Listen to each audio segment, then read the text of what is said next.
Hey guys, it's Vox here with another video, and welcome back to The Legend of Zelda Majora's Mask.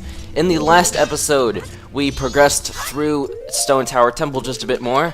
I say that a lot, don't I? I progressed through blank temple more. Anyway, I'm going to be saying that a lot for this temple because this is quite a long temple. So anyway, this was, I just completely kind of killed that thing without even thinking about it. That was I forgot what it's called. It was some kind of beetle thing, which we have not seen since Woodfall. Not Woodfall Temple, but Woodfall, period.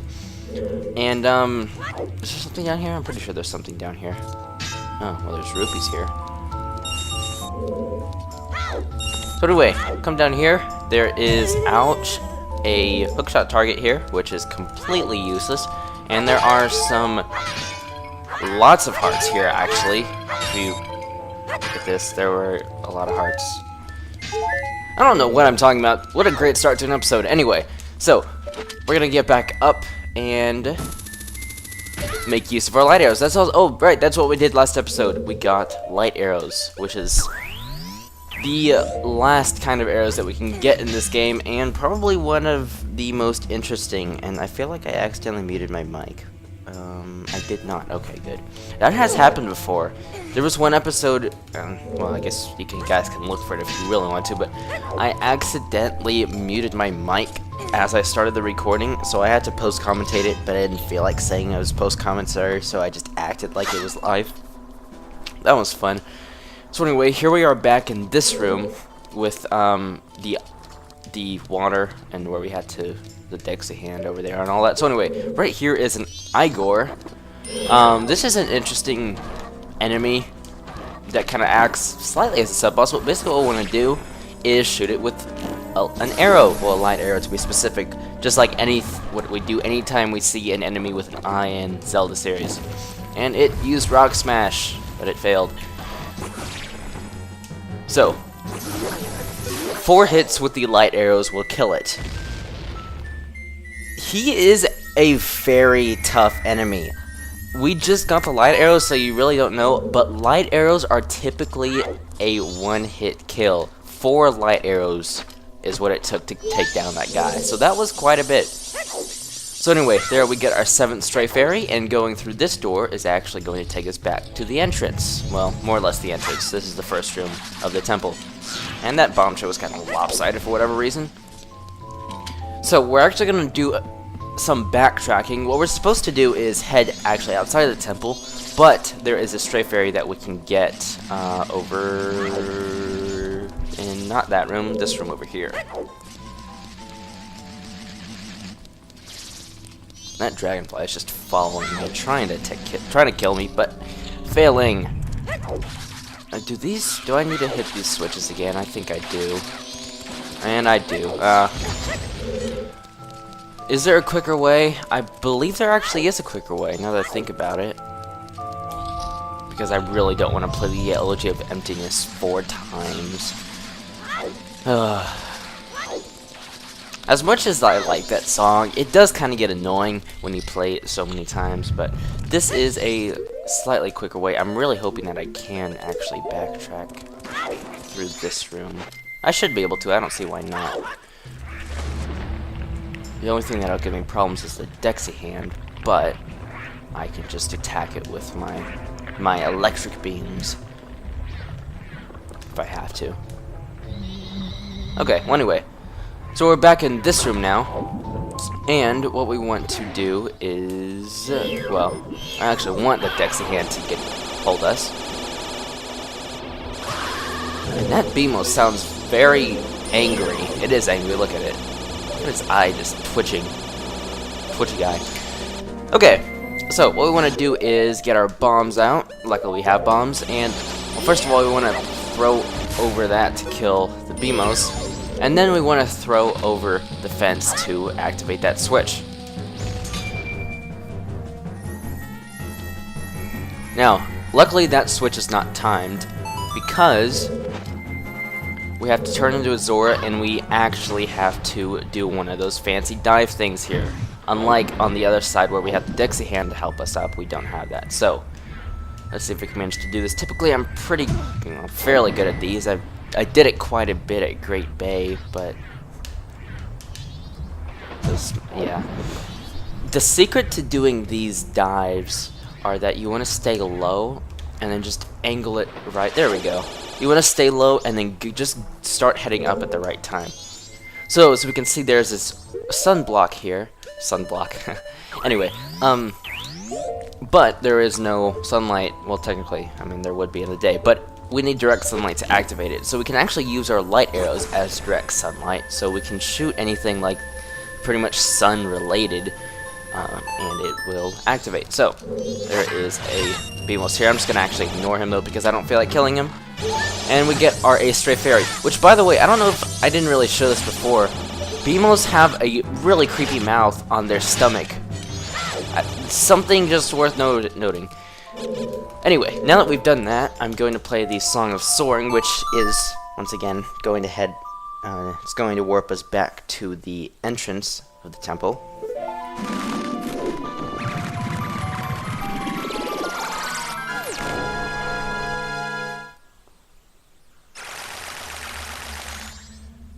And now that we're at the entrance, and we could always just warp here at any time anyway, there's actually something that I want to do. If you remember, in Clocktown many episodes ago, I attempted to, well, on the first night I had to get rid of... I had to take care of Seiken on the first night and prevent him from stealing the old lady's bomb bag, and on the final night, we could buy the all-night mask from the Curiosity Shop, but it was for 500 rupees, and currently I could only hold 200. Now that we have a bigger wallet, I want to go ahead and sort of Clocktown and take care of that. So, first thing I want to do actually is, well, I'm going to equip the bunny hood just because I don't want to be rolling around constantly. There are actually two things I want to do here. Seiken is not the only one, although it is pretty much time for Seiken, so actually I'm going to go ahead and visit him. Actually, I'm wrong about that. I had to, you may have noticed a cut there, I had to double check the time. It is actually at 12. So, well, at midnight / 1 o'clock-ish. It's in between those. So, before we do that, one thing I want to do is come over here. Now, I believe I have mentioned this before, that there is a chest here behind this thing with 100 rupees. And this is a respawning chest, so every time we reset time, there's always here. So, it will be good to grab this because, other than doing the Seiken, or beginning that Seiken side quest here, there is something that I would like to buy for 200 rupees. Oh, hold on. Proof of membership. Whatever. Let's go ahead and wear a cow head. There, I'm a member. Happy? Of course, no one else here has to wear that, so I still don't really understand that. And because I'm kind of rushing, I'm going to put the bunny hood on because I want to make sure I don't miss the second thing because that would be terrible. Sir, it's the rules. Please wear it. Screw you. Alright, have a drink. What we want to buy is the Chateau, which is the Chateau Romani. What this is going to do is give us unlimited magic. Yeah, the reason that we want that is because, well, as I mentioned last episode, the light arrows cost quite a bit of magic power. And with unlimited magic, we're really not going to have to worry about the light arrows too much, which of course is good. And here's Seiken over here. Hey there, how are you? You want a cow head? Because I don't. Anyway, so that's going to help us out a lot. I'll get more into the details of that later when we actually use it. But, yeah. Now, something I want to mention that's kind of funny is that with our light arrows,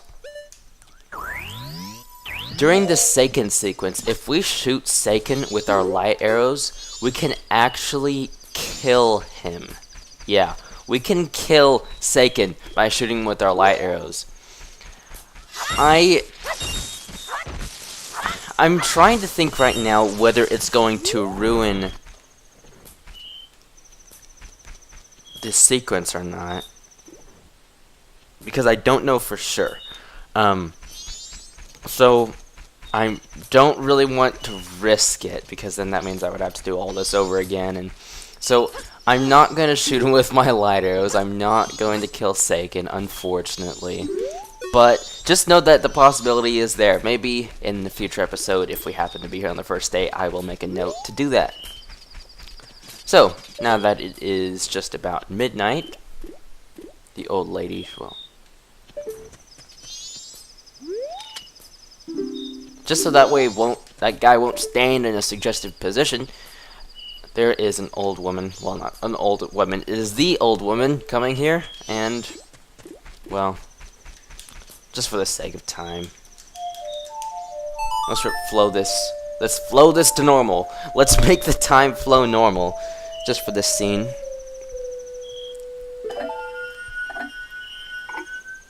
There we go.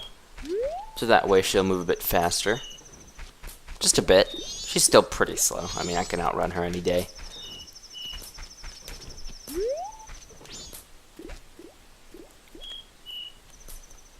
And there goes Seiken. Because that's so not obvious that he's going to take that. Alright. Very simple. Now, can I shoot him like this? Let's just test it out. Yeah, I think he has to be holding the, I'm pretty sure he has to be holding the bag. That's when we're gonna do it, so yeah, probably in a future episode I will demonstrate that. Thank you. Since he didn't make off with them, I could finally stock bomb bags at our shop. Maybe I'll put him out tomorrow. Well, thanks for helping me. Take care. You're welcome. So, there is one more thing I want to do here in Clocktown that we really could have done much earlier in the game, but, actually, let me slow down time. But I just now, well, not just now, but before this episode started, I realized that we haven't actually done yet. So, I'm going to go ahead and do that. Yes, slow down current time.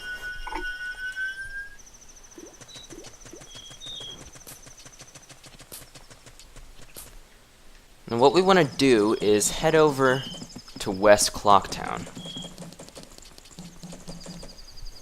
And then go into the postman's place.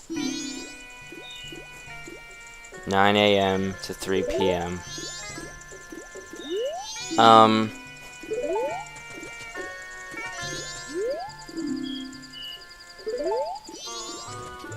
be right back.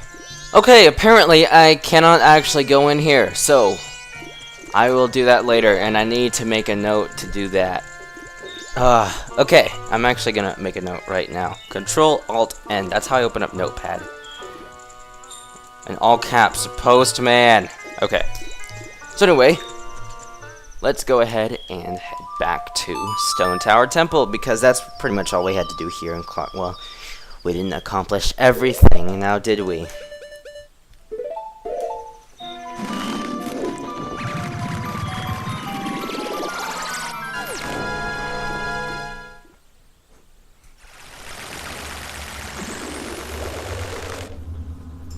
Okay, so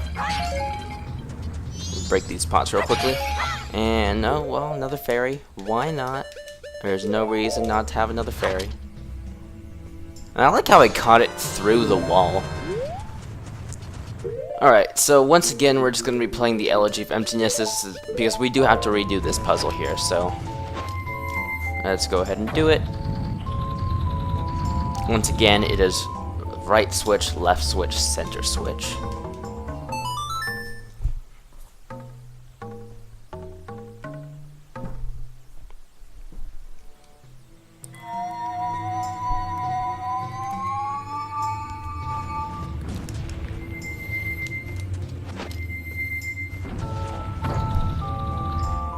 And that right there, whoops, that right there that was just became visible to us is the key to what we're gonna do next. This is what causes many of the theories, including the one that I mentioned. I tried not to spoil it too much, although, well, I mean, it's hard not to spoil it because of all the stuff, all the strange stuff that we've seen in the temple already. it's kind of hard not to guess what's gonna happen, but since I actually haven't said anything, I'm just gonna assume that you don't know what I'm talking about. So we're gonna get a light arrows and jump across here and shoot this.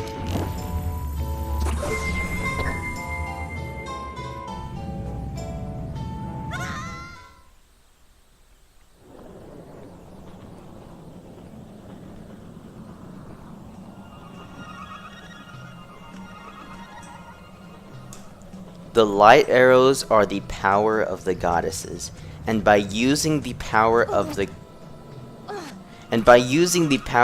goddesses, we flipped the world.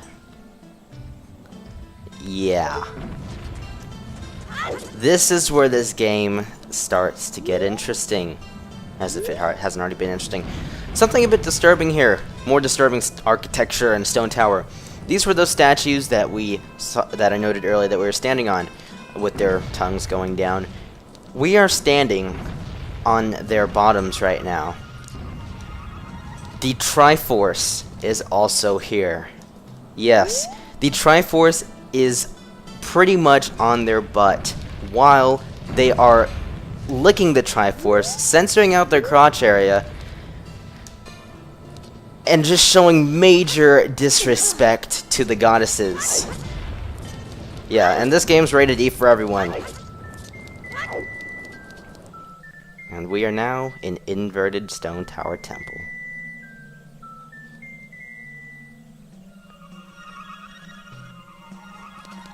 Notice how that face now strongly resembles Majora's Mask. I just love this.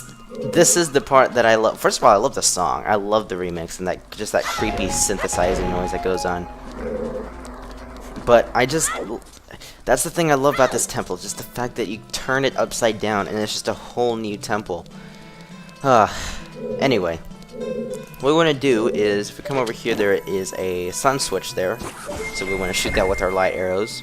I'm just going to make a chest appear.